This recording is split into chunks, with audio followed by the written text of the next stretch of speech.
Hi everybody, and welcome back to my 6-part introduction to world building. This is week 6. If you've been with me all this time, I really appreciate it. That's really awesome.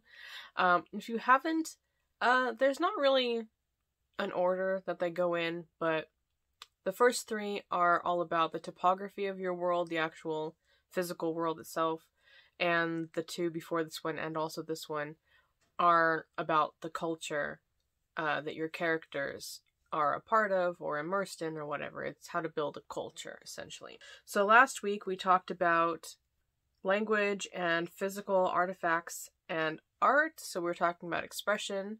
This week we are going to talk about customs and traditions and education. So the first week of this half of the class was about how did these people see themselves as a member of the greater whole, then how do they express themselves, and this is all about who they are as a people and how they define truth. So the first one we're going to talk about is customs and traditions. Now, customs and traditions are really more, these are essentially the habits of a culture, alright, or a community, and they're really more linked to the geography than you'd expect when you first think about it, because a lot of times it's easy to think about cultures that aren't our own as having strange and exotic ways of doing things that are really unfathomable to us. But it really makes sense when you look at their culture in context with their environment a lot of times.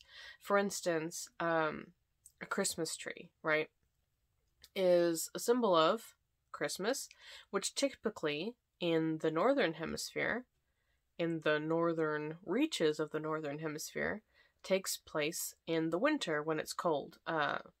There's usually a lot of snow. When you look at the imagery of Christmas, there's a lot of snow, there are a lot of evergreens, there are a lot of that sort of thing. You're talking about sitting by the fire and, you know, all that sort of thing. Obviously, reindeer are a big thing. However, if you look at Christmas in Australia, sometimes people go surfing on Christmas Day. It is hot because it is the height of summer.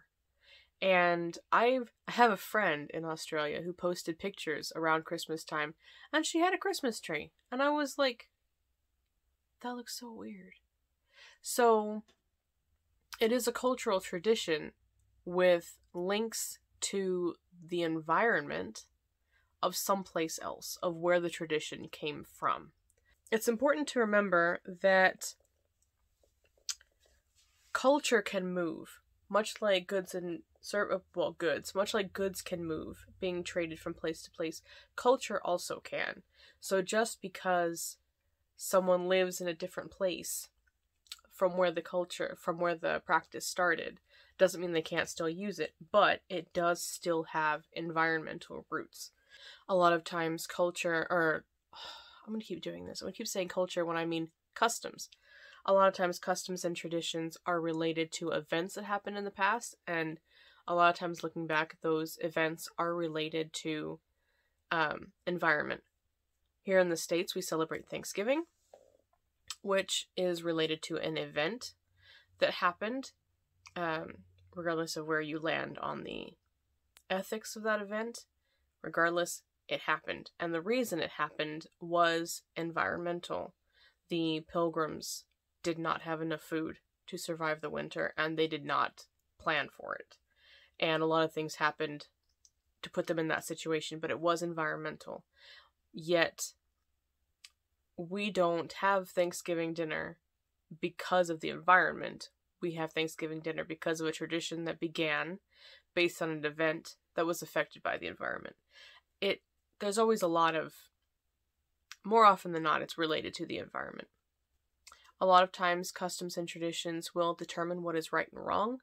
Morally, a lot of times, you will choose to do something to emulate something that someone in the past did. They were leading by example, and so we repeat those same gestures. A lot of times we will not do things because it was determined in the past that should not be done. And these tend to be folkloric rules. A lot of times customs and traditions determine the day-to-day. For instance, on New Year's, there is a superstition against washing laundry on New Year's. So a lot of people don't wash their laundry on New Year's Day. So that does affect the day-to-day chores. And they determine special actions and activities. These are things like holidays that, like Christmas and Thanksgiving, that commemorate things that happened in the past, and they do have customs and traditions around them. So again, the reason why we do Thanksgiving is to commemorate an event, and we do it a specific way every single time because that's the way our family did it, and that has an emotional source. You know what I mean? You feel a greater connection to your mom's recipes rather than just going to the restaurant down the street. So that's customs and traditions. The last thing I'm going to talk about is education. This is how a culture decides what is truth. Okay? This is how we pass on our knowledge and wisdom and what we've learned to the next generation. All right, so I've broken it down into religious education and secular education. Religious education doesn't necessarily rely on teaching older people teaching younger people. It can, or it can teach new people coming in who are adults already, or it's more or less a relationship between the divine and the human. Insert whatever you want for human if you're writing about sentient anthropomorphized animals or whatever else. The gods might be real in your world. They might be imagined in your world. A lot of times I will include magic under religion because it is a supernatural force that is more powerful than humans. Even though it's not necessarily the same thing, it does have that similarity. So there are 5 functions of religion. There are 5 reasons that we have religion. Number 1 is social cohesion and identity.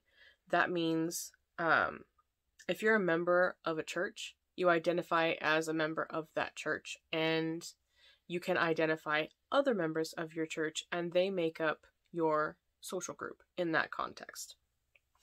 It's an us versus them thing. It's not necessarily as toxic as how we usually refer to us versus them, but it is us versus them.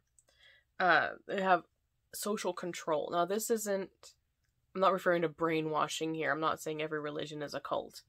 But there is a system of social control that is associated with a lot of religions. For instance, you have the 10 Commandments in Abrahamic religions. These are rules that you do not break if you consider yourself a good member of an Abrahamic religion. These are really obvious things, like don't kill people. Like, I'm not bashing religion here, I'm just explaining some things.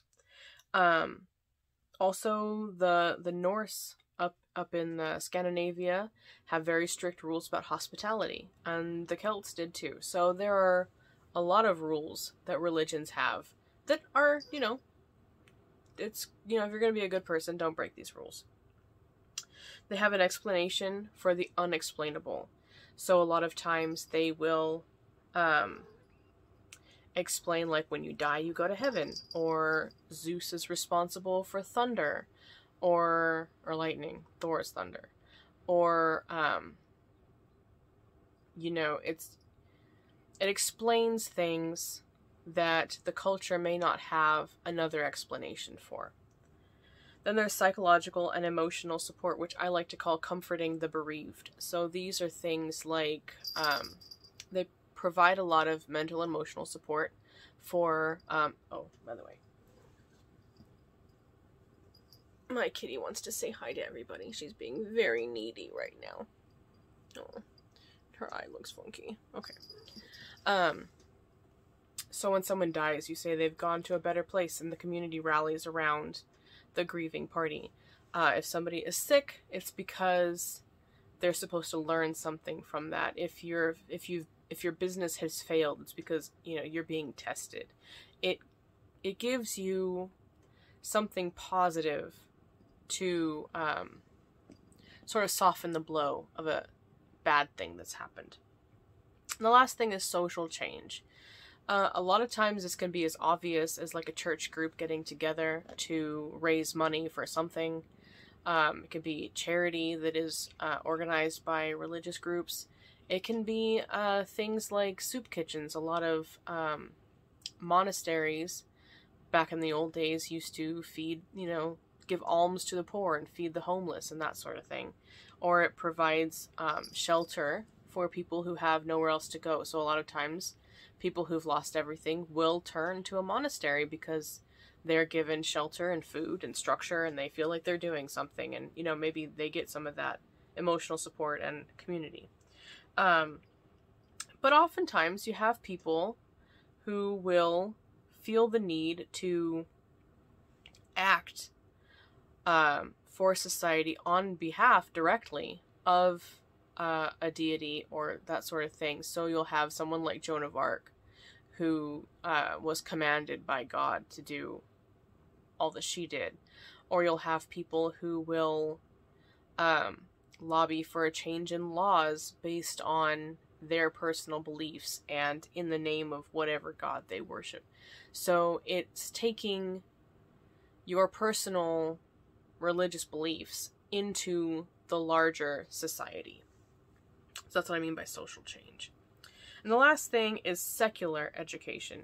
And even in ancient times, remember I said there were a lot of people who would identify as atheist or agnostic, like non-religious. Just because they were ancients doesn't necessarily mean that they were polytheistic or that they believed everything that everyone around them believed, just like today.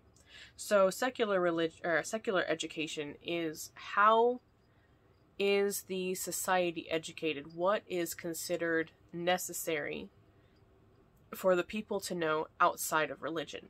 So how are they educated? What is taught? And what is considered necessary for community members to know? So are they taught a trade from a young age? Are they given to be an apprentice? Are they given to a guild? Are they sent to a monastery at a young age? Are they taught art? Are they taught diplomacy? Are they trained to rule from a young age? Or are they given a general education like we are? They're taught a little bit of math, a little bit of history, a little bit of art, a little bit of sports, maybe a bit of religion.